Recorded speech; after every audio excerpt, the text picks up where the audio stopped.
Welcome to the Championship Club podcast. I'm your host Michael Casey, and co-hosting with me is a man with over 300 Championship Rugby appearances. It's Ben Gulliver. Be sure to check us out on social media at Champ Clubs Pod on Instagram and Twitter, and head to YouTube to like and subscribe to the channel. Before we kick off today's episode, I'd like to say a big thank you to our brand new and shiny sponsor, Trojan Engineering Fabrication, part of the MFH Group, and you can check them out at mfhire.co.uk. And welcome to the Championship Clubs podcast. We have just wrapped up the penultimate round of fixtures. I'm Michael Casey, and I'm joined on the show by Ben Gulliver. Gully, it's been another interesting round of fixtures, some that we probably wouldn't have expected, some resurgent sides and some big scores. What have you made of round 11? Yeah, it's been another interesting week, hasn't it? I think it's some of the results that were surprising. Have happened a fair bit over the last few weeks. So like the one with Jersey, sort of what they've been up to, and they're up a roller coaster of a year and having a good result last weekend against Hartbury. It was, that's great for them, and it's like we've spoken about it a fair bit before about the sort of the rivalries and coming up through the league, and then Jersey have got one over one of their old rivals in that sense, and then Cov had that great result against Jersey the week before, and then they're on the wrong end of a big one against Saracens, which was, it's always on the cards when I know Saracens had the short turnaround, but they, with that squad they've got, they doubled up, didn't they? They're big boys, and they put a big score on Cov. And I think from speaking to a few people up there, it was great to have supporters back in, and they all had a good day and managed to enjoy the occasion against, the big timers of Saracens. So well done to Saracens again. A lot of their boys made their team of the week, which is pretty standard at the moment. But there's a few other guys in and around the league that performed really well. Good win for the Amptl on Sunday against Richmond. Again, at home, it's a tricky place to go. And obviously, I used to play there, and you kind of know when a team arrives sometimes how you're gonna perform. And I think speaking to a few up there, it was they kind of knew they were gonna in for a tough game, but they fancied it. So great result for those guys. And a couple of mentions, people retiring. So sort of Billy Johnson, who I played with, who's captain of the club, retiring from the game. Who's a great guy, stalwart of Nat 1 really, and then managed to get his swan song in the championship. So a big shout out to Billy and fair play to him, who's combined a successful career off the field with playing a really high standard of rugby. So good on to Billy, and then you got obviously Dave Ward, who's moving on to Bristol Women as well. So, it's nice to see those guys get a good send off. And the other one was the Bedford Nottingham game, wasn't it? Which was a thriller. Notts have turned a corner massively, and the young scrum half kicking goals, which I love to see as a 9, kicking goals, very French like. But yeah, young Dolly knocking it over, and the clips going around on social media of the celebration of Nottingham win. It just shows how much it meant to those boys, and a great result for them. And then there's obviously the one game that we've missed is the one that we'll intro in a minute with our guest this week. But it was, by all accounts, a bit of a ding dong. But I'll let you, in tradition, with my poor handover, let you introduce our guest, and we can talk a little bit more about that in detail. Sure, I'll quickly correct myself from the start of the broadcast. It was round 9 of the weekend, not 11, giving a couple of extra games to the teams. But as you say, we're delighted to be joined on this week's podcast by none other than Ealing Trailfinders Director of Rugby, Ben Ward. Ben, thank you very much for coming on the show. It's a pleasure to have you. Let's just kick off with a bit of a review from Saturday. Of course, another big win for your guys at home against Donny. What has been the takeaways from the win? It was a really good game. Donny came out of the blocks absolutely flying. Everything you expect really that we'd got from them earlier in the season. They were physical. I think it's interesting how their teams actually evolved with some of those older guys coming towards the end of their careers, but some of these new younger guys really stepping up. And that's really apparent in terms of how Bodes has got them playing, really well drilled. And for the first 20 minutes, they really had us on the ropes. We then started to get a bit more of a foothold in the game and probably leveled it up around half time. I think for us, it was about getting momentum in our carries. And once we got the front foot, it became a lot easier for us to assert ourselves on the game. Started the second half, and again, Donny came out the block, scored first. And after that, I just felt a couple of our guys that came off the bench, I certainly think made an impact. We just grabbed a bit more control within the game.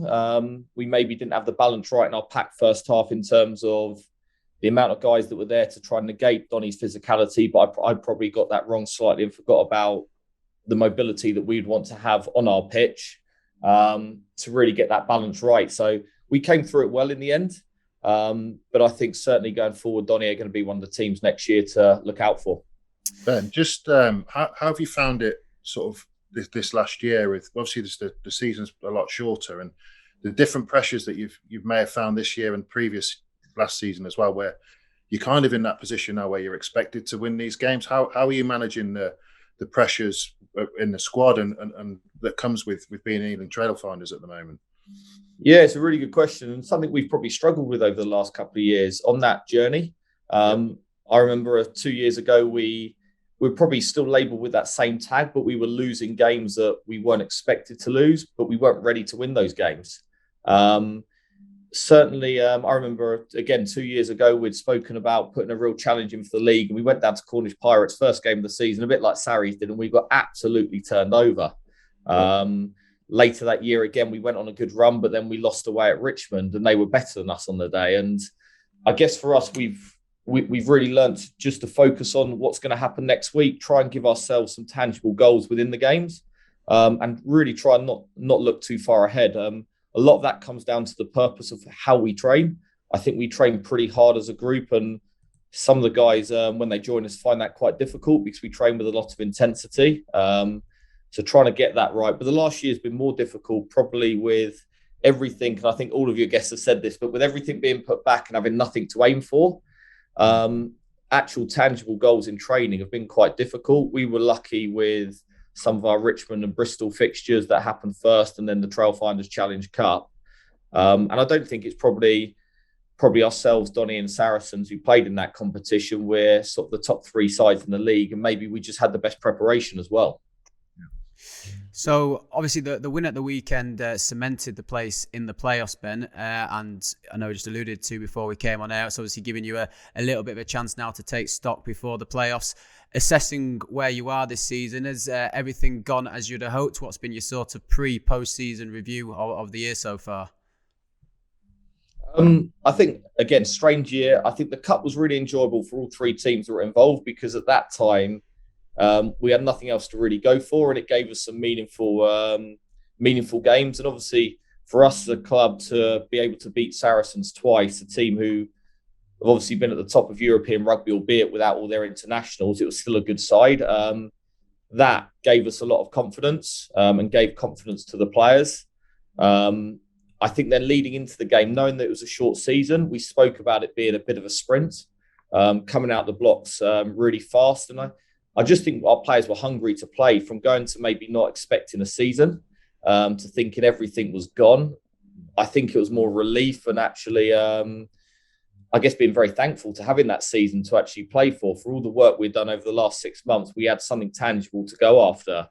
I think it's probably helped us a little bit this year, and probably some of the other sides as well. But us in particular, we don't have a massive crowd. So going away from home to places like Coventry, Bedford, Pirates without a crowd, I don't know if that's made it harder for those teams at home when the game's tighten in the balance. That crowd generally gives them a bit of a lift, whereas we've been able to pull away in the 55th minute, 60th minute of games by just being relentless at what we do. But sometimes the crowd can pull that in.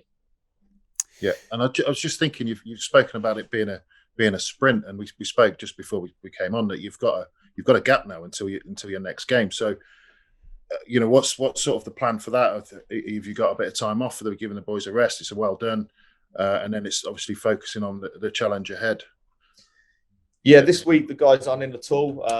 They've got some time off away from the club. Not that there's a huge amount they can do at the moment, but they got some time off away.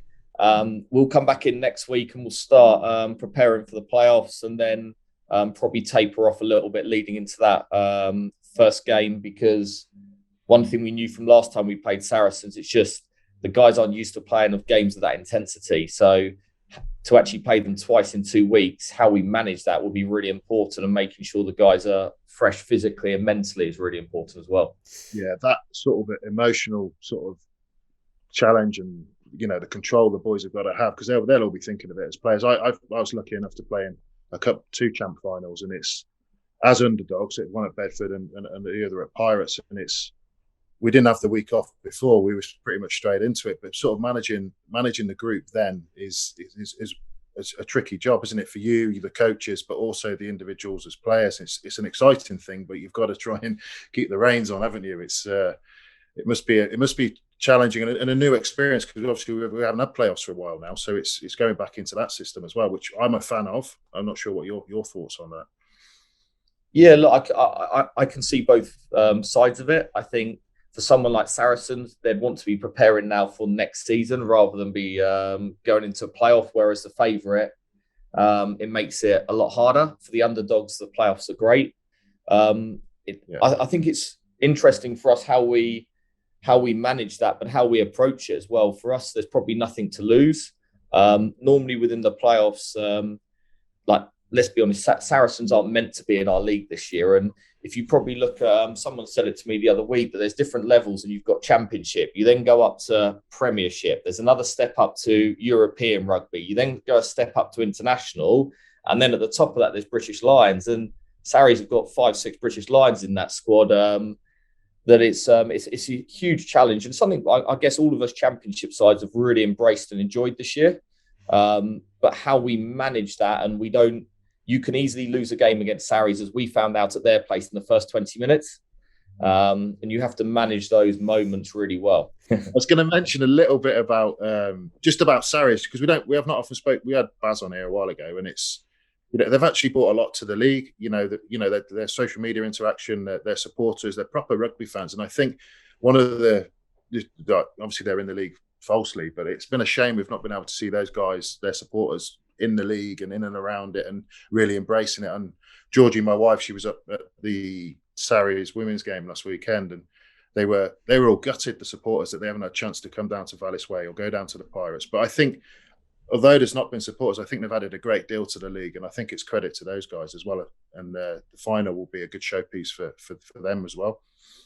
Yeah, I think it's a really good point, because I think they get, don't get me wrong, I can't comment on what happened and why they're down here, but they've been really enjoyable to work with.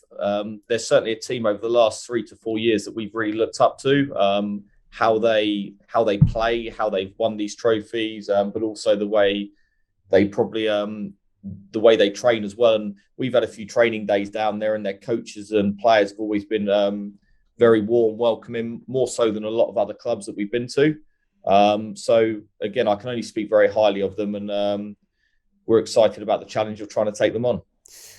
Whilst I think I completely agree that the value that Saracens have brought to the league has been quite obvious, is there a little bit, Ben? Obviously, as you're going into sort of the final knockings of the season, there's a very, very strong chance that Ealing are going to finish top of the league. In any of the last 3 seasons, that would have mean promotion to the Premiership. And obviously this year, because of the way it's changed, that's not the case. Do you ever look at it a little bit like that, to say, if this had been a normal season, it could have been our year? Or do you accept the fact that it's not been a normal season? Obviously, it's we've played far less games. I think looking at the league at the moment, I expect Sarries to probably finish top now, because we probably, points difference wise, haven't got as much as we needed to over the last couple of games. But look, I think it's been if it had been the other way, would Sarries have maybe called on a few more of the internationals earlier on? Did it allow them to build into the season? I'm not so sure, but yeah, it's a strange old year. I feel that for us as a club, we're getting closer and closer, or we're around that bottom end of that Premiership level at the moment. Sarries, for me, are towards the top end of that Premiership, and that's something that we're obviously striving towards. And looking at the stories of your Bristols and your Exeters, they're clubs where they're at the moment, that we're very much hoping that we can go on that path as well. Yeah, that's my fault, looking at our fixtures before last weekend's points difference, changing it up a little bit. Ben, on this show, one of the things that we've been very keen to highlight and that we've done is look at sort of both players' journey and how they've come into the league and their involvements with it and the relevance that it's played in their career. And I want to do that deep dive again with yourself, because I think it's fair to say that your playing career and the recent journey in which Ealing have been on are pretty inextricably linked. That the two go hand in hand. Of course, you played as fly half at Ealing for several seasons, and you've watched the side go promoted from Tier 6, obviously up to the top end of the Championship now. If you wouldn't mind indulging us, just talking us through a bit of that journey and sort of the changes that you've seen, or some of the changes that you've seen with the club in that time. Yeah, I'd be delighted to. My journey started at Ealing Trailfinders. Actually, at the time I was released from when academies back then were a sort of under 21 and under 19 academy. So I'd grown up in the minis and youth at London Irish, gone into their academy, was released there. And at the time I was at St Mary's University. We were playing the equivalent of, I guess, it was Boosa back then, but the Bucks Championship, and were quite high up, challenging for honours in that. So at the time, our then university director of rugby or coach was at Ealing Trailfinders, and they'd just come into a little bit of money with Trailfinders coming on board with Mike Gully. And at the time at university, we were being offered retainers and match fees to go and play a bit of rugby in London 2 and London 3. And it was purely beer money. And we ended up with around 30 to 40 guys from St Mary's Uni, all down there for a bit of beer money, where we'd play on a Wednesday, play on a Saturday, and have some beers Wednesdays, Saturdays, Sundays, Mondays, sometimes. So the journey started then. And as the club went up the leagues, the investment became more and more. And it was very semi-professional all the way up to some fantastic, I remember journeys in National 2 against going down to Dings Crusaders. It took us probably 4 attempts to win there. We always loved the trains to Blaydon, to Tyndale, because you'd always have a few beers on the train on the way back. So it was a really good journey, and with a really close group of friends for 4 or 5 years, all the way up to when we got promoted for the first time into the Championship.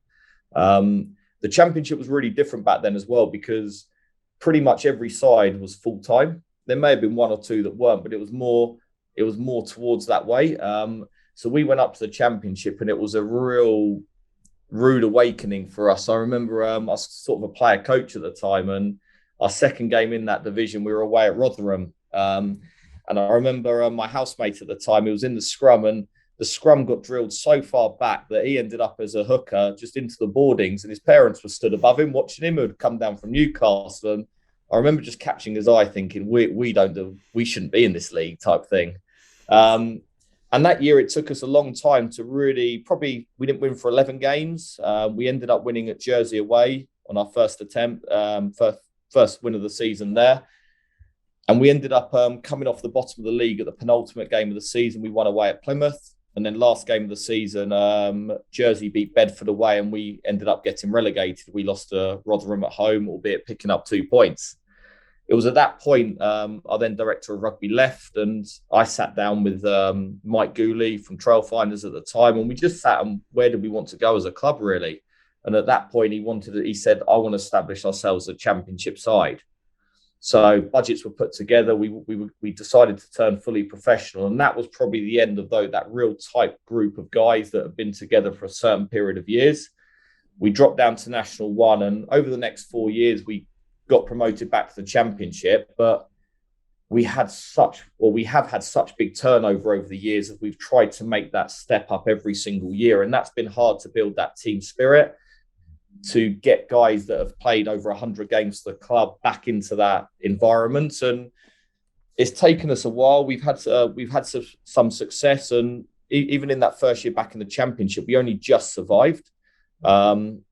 I think it was Moseley that may have gone down at the end of the season, that we just managed to stay up. And even that year, I remember them beating Bristol, second or third last game of the season, until a last minute kick from Sheedy, I think, won the game for Bristol. And again, it probably goes into the thing of promotion, relegation, the excitement involved in that and the pressure that comes with it. But we then started to move up the leagues, and turning professional, what I probably didn't appreciate as much was you can get professional players, but if you don't have the infrastructure, it's going to mean nothing. And we've probably gone from having 1 or 2 full-time staff to now 30 to 40 full-time staff to go along with the players. And that's been the big thing that for me has moved us along in our journey.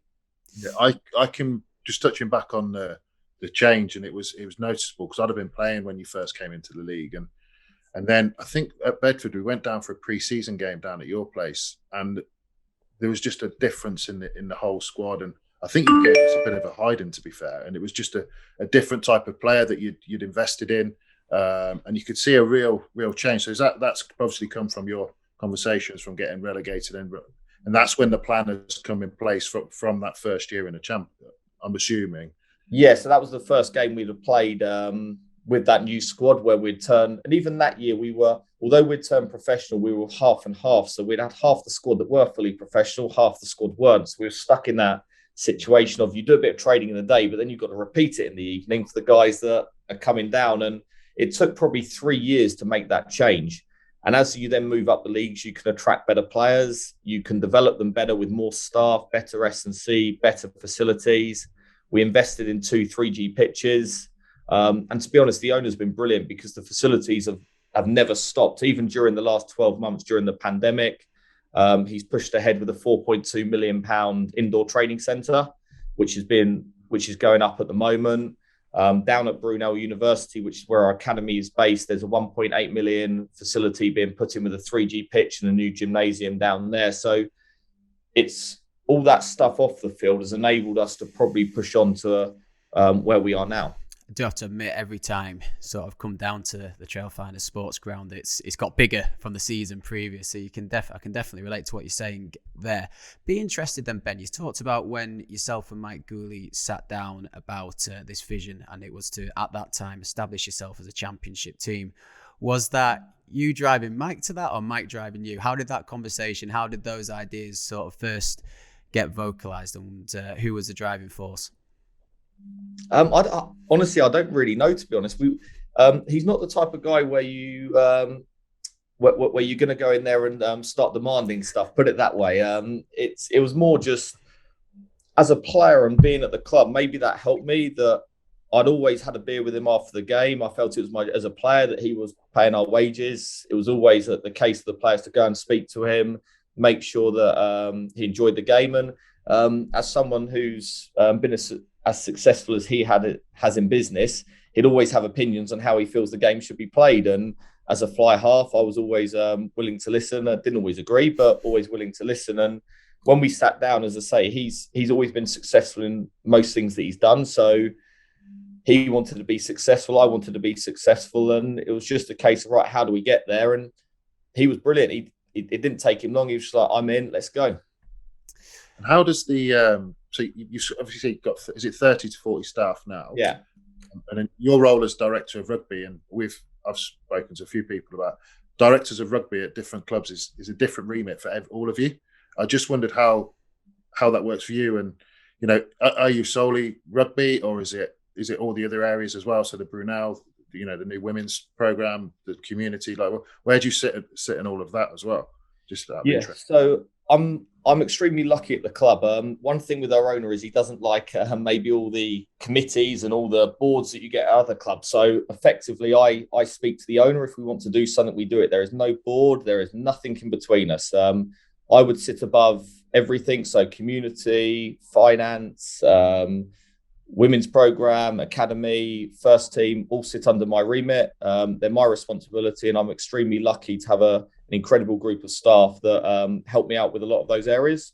We've also got Sean Justice, who used to be the DOR at Roslyn Park, who's, I suppose, works here for Trailfinders on a more commercial basis, looking at the actual sports ground itself, which is under a separate company. So he's extremely useful, and he attends all of our RFU meetings.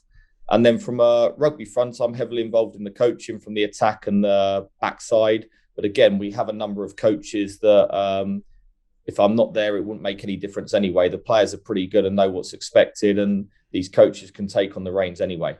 It's quite a unique situation, but I think it's the same with a lot of directors of rugby, isn't it? But the Ealing model is very unique in world rugby. I'd say, not just in this country. So, and it's obviously it's an amazing job that you guys have done over the past few years. It's certainly different. It's certainly different, I'd say. We spoke before. Obviously, we've had a couple of guys who've been involved in the Ealing setup. We had Guy Thompson on, and then also Pete Lydon, and we've talked about what there's been built down there. So obviously we've talked about it a little bit here. So you've got the partnership now with Brunel. the women's program is fully up and running. The facility side of things is, it's looks very, very impressive.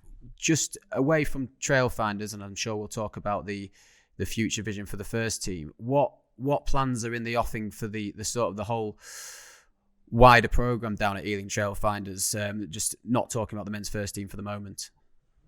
Yeah, look, I could probably talk for ages about it because I find it exciting. For us as a club, we've only been professional now. This is our 7th season, so we're so new and everything.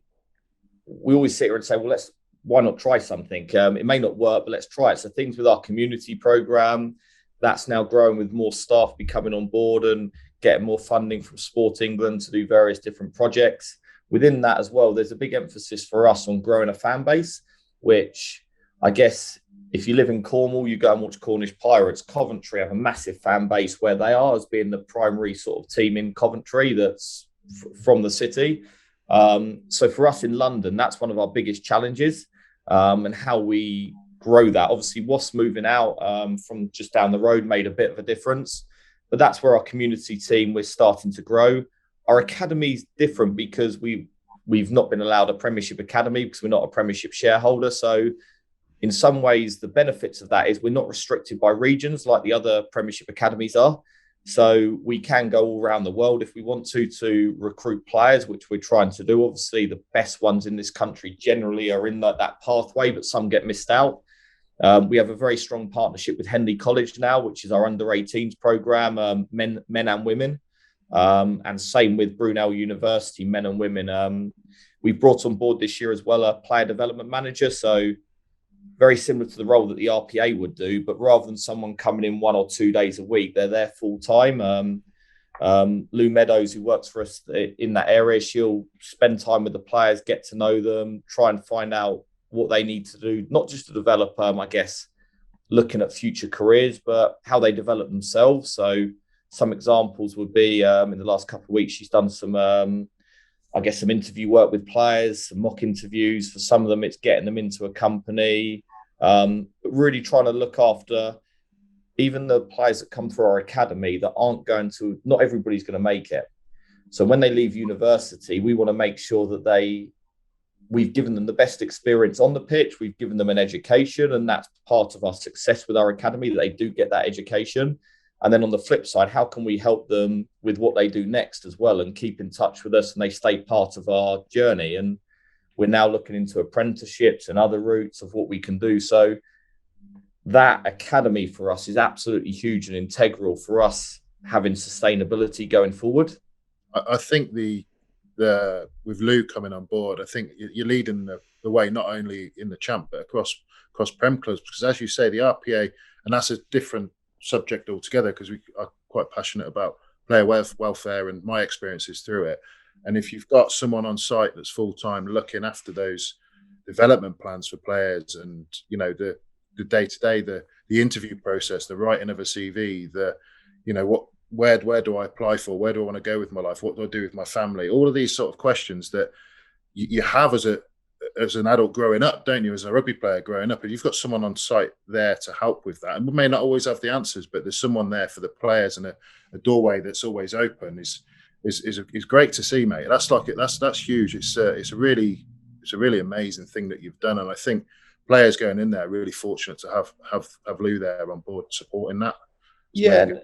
And it's all part of a bigger picture of, as I say, that sustainability longer term. But we're just advertising for a secondary role in that department now that will come on board to help out because we want it to grow.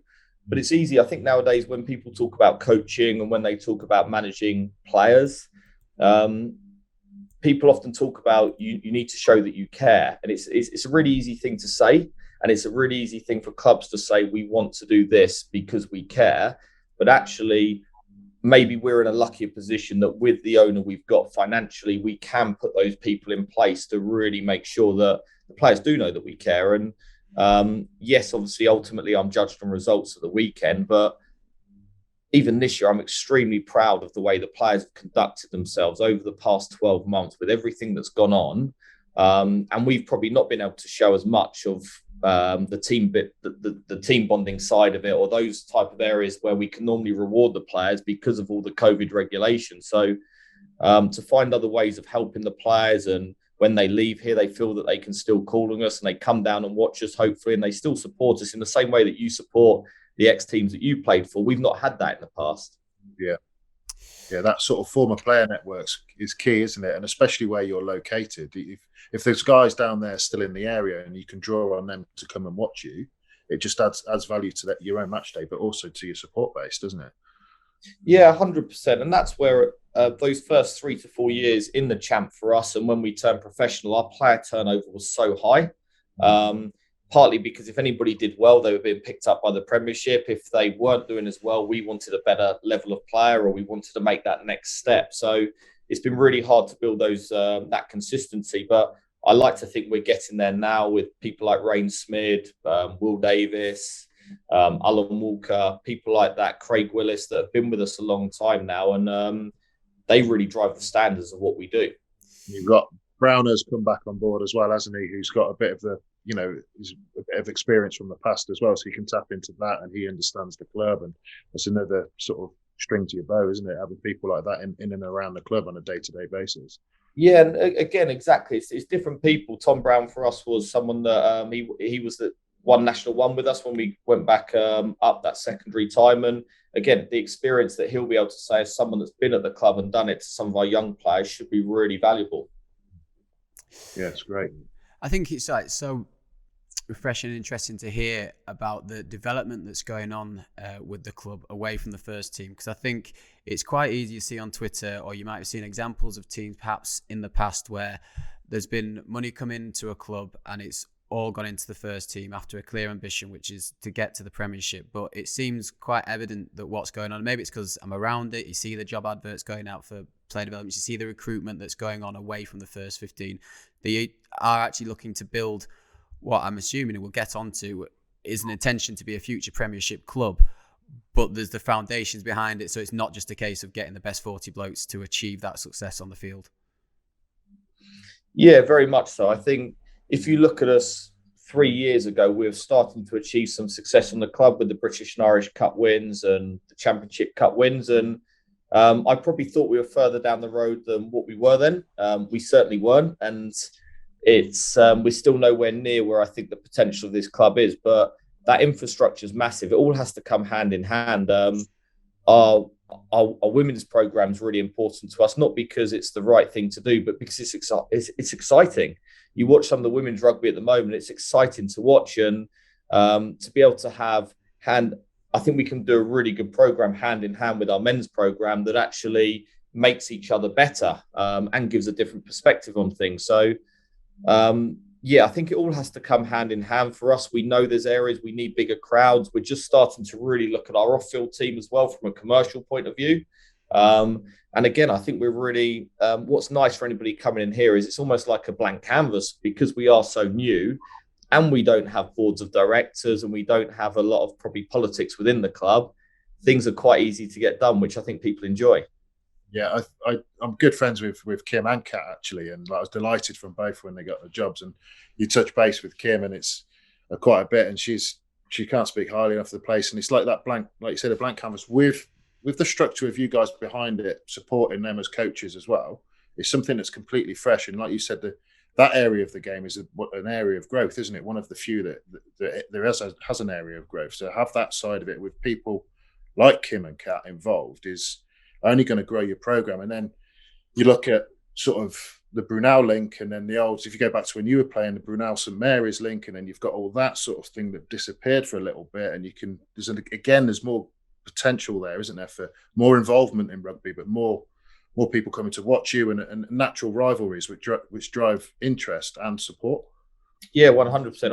All that stuff is absolutely spot on, and it's not something that happens overnight either. It's for where we want to get to it. We know it's going to take a long time as well, but it's trying to enjoy the journey as well, which people often say to me, and it's probably can be a lot more stressful than it sounds, but it's also exciting as you know, as a player, when you stop playing, you miss that buzz, and I certainly still keep that buzz here because of that excitement, and it is exciting what's developing.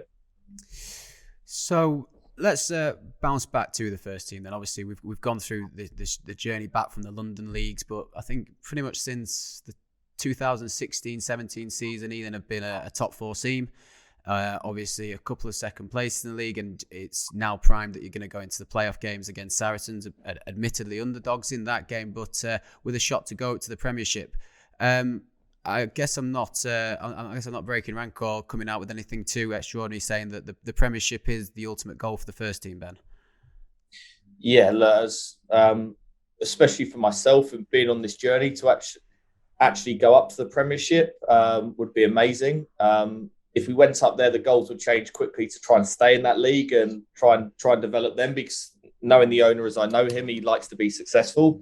But certainly seeing the Exeter journey and the Bristol journey, as I alluded to earlier, there's certainly things to aspire to.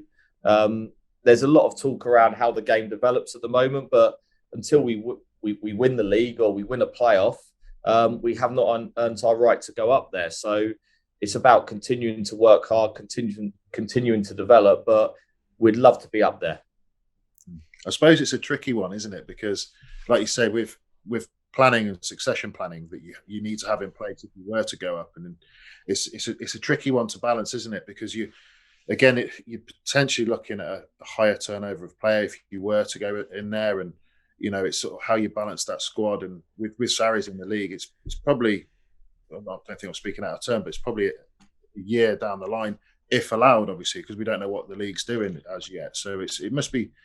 It's just a real minefield, isn't it? Especially for me looking out. I don't know how you're feeling in it, and not sort of knowing the full structure of the league is difficult to plan. Yeah, there's obviously uncertainty, and there's no definitive route at the moment as to what's going to happen. I think we've had assurances that there will promotion relegation, and I like to think it will never leave, because I think it's integral to our game in this country, but that will remain. How the future structure looks, I still don't know yet, and none of us do. But yeah, it's I mean, even for normally these Premiership clubs, I think that was the whole argument regarding the playoffs. A lot of the transfer stuff nowadays happens in October, November for the following summer. So to go up pretty late, and then especially with the way the funding is currently at the moment, it's virtually impossible for a Championship club to take that leap. And a lot of people would cite that, the reason for a lot of this chat around ring fencing is because no team's done it. No team's done it because it's impossible to do based on how the funding currently is and the unfairness of that. So I'm sure if it was equal funding in the Premiership and Championship, there'd be a lot more sides that were able to take that jump. It's... sorry, Mike, you go. As I said, I think that's one of the things that's I quite love about the Ealing story, because I think we're very open on this show that we're very anti-ring fencing, and it seems that most fans of Championship clubs seem to be. And the strength of Ealing in the last couple of years, and that consistent sort of challenge to the side that's come down, has meant there's been jeopardy for the team to go back up. But I think it's almost kept not kept the wolf from the door, but I think it's kept the relevance of the league a little bit more prominent. So yeah, I obviously we can only talk about what we do know here, but we are quite strong on the fact that we think promotion and relegation is pretty essential for the game as a whole, not just a sort of 12, 13 shareholder clubs. Yeah, I think, look, I don't know, it's my personal view, but from my personal point of view, it's a lot of people are talking about us as an opportunity to go to the Premiership. And yes, we have that with these games against Saracens. But if you look at it next year, every side in the Championship will be better because they'll have had a proper pre-season. If we end up losing a playoff, we're actually going to have the shortest pre-season out of everybody next year. So we'll probably be in a much more difficult position to start the season. But there are sides next year like your Coventrys, your Pirates, your Doncasters that are going to be very, very strong. So I don't think there's anything that's a foregone conclusion there. It wouldn't bother us as a club that if the team finishing top of the Championship, and if that was us, we had to play a team who finished bottom of the Premiership. I get that if you're not good enough, but we all want to have an opportunity. And if you're not good enough, you're not good enough. But it's having that opportunity to do so. And that's where we're extremely strong on. That shouldn't turn around. And probably just my personal view on how the game's probably run in this country, as I say, even the Championship at the moment, when we first came into it, it was pretty much full-time sides. Now you've got a real mixture of part-time teams, some teams that are fully professional, but they're with the budget cuts, they're really struggling to maintain that. Then you've got your sides, maybe like your Saracens, that are fully professional and fully funded as well. And you imagine at all those meetings, it's probably quite difficult for everybody to agree on the right structure forward. You add the Premiership to that, the RFU, it's very difficult to get a route of direction, a route of travel that everybody would agree with. But again, just my personal view, there should be someone at the top of the tree, probably the RFU, that do the game for the right reasons in this country, but I understand why it's not like that. And probably my personal preference would actually be a Premiership 1, a Premiership 2, two leagues of 10, where I believe this country should be able to fully fund 20 teams to a very good ability, and fund them fairly. Yeah, and that I was going to ask you about the funding and the fairness, not necessarily in the Championship, but if for a new team going into the Premiership that has no P shares, like, what is the funding? Do we know those figures? I don't actually know them, and what's the difference between I think it's like muted. Is it 2 million for the relegated team, or I'm not entirely sure. Again, we're not entirely sure ourselves. I think we've signed some NDAs, which we're trying to hopefully find that out, because you want to be able to plan going forward. But it's very difficult to get the information out. I understand why that they want to protect themselves and keep it nice and or not quiet, but they're worried about giving out certain information. It's interesting though. I get both sides of it. From us in our position, we want to go up, and I do believe it should be. You look at football, the team that goes up from the Championship probably gets more money than some of those other Premiership sides do. Same in France. They're given a fair crack at the whip. And that's all I think the Championship clubs are asking, is to be treated fairly, and if they earn the right, they get that opportunity. But I also understand that even in the Championship at the moment, there's 11 teams in the league next year. I'm sure if there was a discussion, would you want 14 or 16 teams in there? Well, actually, that you have to, rather than split the funding 11 ways, we have to split it 14 ways or 16 ways. That I know which way that discussion would go for those reasons. So it happens at every level, but that's where I think you need an independent regulator at the top of the game that really dictates the way that we go, which should all be for the national side. Spot on, mate. Because it's really insightful for me. It's sort of you kind of read things, you're never sure what's the truth, and for someone that's in the middle of it, and it's that level of fairness, and I agree with you. I think that there's enough interest and finances in the game in this country to fund 20 teams to a certain level, and it's up to the clubs then to find the rest and run a business model that's successful for that club. But to fund 20, I don't actually think that's out of the question. No, and I think if you did that, you'd then see, if it was funded fairly with 20 teams, you'd see good promotion relegation. It could be 10 and 10, and the top 2 and bottom 2 have playoffs at the end of the season, cup competitions between the 2 leagues. And then below that, you'd almost go with a New Zealand model with a Mitre 10, but almost having where currently National 1 is now, but maybe they play at a different time of year. And a lot of those young players are playing for contracts in those top 2 divisions. But it's real good rugby then, or if someone hasn't played a huge amount in those top 2 divisions as a young player, they drop down and they play for a different side. But you've got to keep promotion relegation is integral to what's been exciting about our leagues. And I also think it's why we've done well as a club, as a country at World Cups. We're used to pressure games, and they're pressure games every week in the Premiership. And I think if you take that away, although people have said the games have been really exciting recently in the Premiership because they're high scoring, I think if you are supporters, they'd certainly prefer, I know as a player, I prefer to win last minute drop goal or penalty 22-21 rather than winning a 63 points to 40 game where you're thinking we're terrible in defence, but it's we're going to score every time we get the ball. It's certainly more satisfying anyway. I have to say, Ben, whilst listening, obviously talk about some of the unknowns for next year, kind of sat putting myself, if I was in your situation for recruitment for next year or the year beyond that or wherever going, it must be tricky with the various sort of, I guess, variables that are out of your control. Saw on social media today that Ruben Bird-Tulloch signed for you for next year. How is next year's squad shaping up? Are you happy with things so far? Yeah, really well. A lot of our stuff this year, which is unusual for us, has actually been retention. Part of the reason for that is we're really happy with how guys are developing, and we believe that internally we've got a really good group of leaders, and this team's got the potential to go certainly push for that step up next year anyway. But that retention's been really important. We've had around 6 guys that have turned down Premiership offers to stay with us based on that as well, which is the first time that that's really happened. And I think they believe as well that we're on a journey and they want to be part of that journey and a big part of the journey.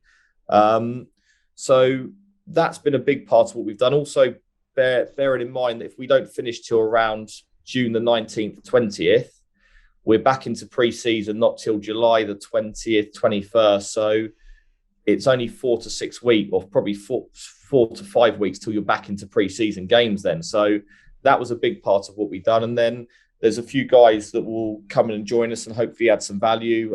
Ruben's one of them. I thought he's been brilliant for when he's played for Bedford this year. Really exciting, great footwork. And he'll certainly bring a different dimension to what we've got in the midfield at the moment. That must be a real sort of pat on the back, and you must be really proud of the fact that you have got lads that have actually turned down sort of Premiership deals to stay, and that they believe in the vision that you've got and what you're building there. Yeah, look, it's nice. I think we've had guys that have gone up to the Premiership in the past. Some of them have done really well. Some of them haven't played too much, and it's the unknown. If they go really well, potentially it's career-changing money. I look at someone like Piers O'Connor's done brilliantly for Bristol. He's one of the best centres in the division now. But yeah, I'd like to think the guys believe in what we're doing, and it's probably helped this year or over the last 2 years when we beat London Irish in a cup final. We beat Newcastle in a pre-season game this year. The Sarries results, I think it's given guys belief that we are on the right track for our journey. But there's an awful lot of teams standing in the way of that. And as I say, it's in the Champ, which is what's so exciting about it, is anybody can beat anybody on the day. And there's no foregone conclusion next year as to what happens. Like I said, I think there's 4 or 5 sides that if they get a couple of their signings right, but mainly about retention and a proper pre-season, I think the division's going to be an awful lot different next year. And talking about anyone being able to beat anyone, of course, we are now down to the crunch time. Is that what you're going to be saying to your lads as you go into this 2-legged playoff against Saracens? Oh, 100%. For us, we've got nothing to lose. As I say, look at that side that they've got. It's unbelievable. It's you look at some of their performances over the last couple of weeks. It's not just the way they're attacking, but the way they defend and don't allow teams into the game. They're extremely well coached. I'm sure next season, if they take that step back up to the Premiership, they're going to be in the top 4. For me, they're a top 4 team in Europe anyway now. So it's exciting for us to play against them. And we learned a huge amount from when we lost against them. The pressure they put on you to make mistakes. I think we gave away 24, 25 penalties in that game. And that wasn't because we were awful. They just pressure forces you to make bad decisions. And for us to be able to play them twice, 2 weeks in a row, we've never done that before. Hopefully we'll learn an awful lot about ourselves, but hopefully we can push them really hard. Mate, it's wishing you all the best. And it's like I say, I think after your first game, it was like you kind of, after it, you know where you're at, don't you? You really do know where you're at. And then you've got 3 weeks to build into the first one. And really looking forward to watching it and see how you fare, and wish you all the best for that, mate. I'm really looking forward to watching it. Thank you very much. I appreciate it. I think that's a great note to end on. We will all be very much looking forward to the playoff games, and we'll be wishing you the very best down at the Trailfinders Sports Ground. Ben, thank you very much for your time today, and best of luck with the playoffs. Thank you for having me. Cheers, guys. That was the Championship Club podcast with Michael Casey and Ben Gulliver. Check us out on social media at Champ Clubs Pod on Instagram and Twitter, and subscribe and like our YouTube channel.